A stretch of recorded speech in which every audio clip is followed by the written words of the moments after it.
Hey, yimani lapho. Lalelani la. Itheni ngimxoxele ngalomthandazo uDlamini. Hayi sisuka nini madoda, indoda enamandla le. Ithini ngimxoxele ngayo. Umthandazo uDlamini unezigodlo magumba amane eNingizimu Afrika. Lo muntu unezigodlo ngisho naseSwatini phakathi. Ngikhuluma nawe nje uqeda kuvula isigodlo esisha. Le Dumbe. Indoda le isebenza ngendlela eyisimangaliso futhi eyimisela.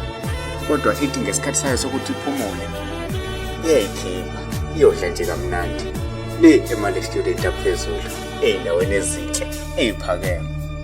Umthandazi lo oclean futhi oyinakekelayo. So umthandazi lo ongamethemba ngaso sonke isikhathi.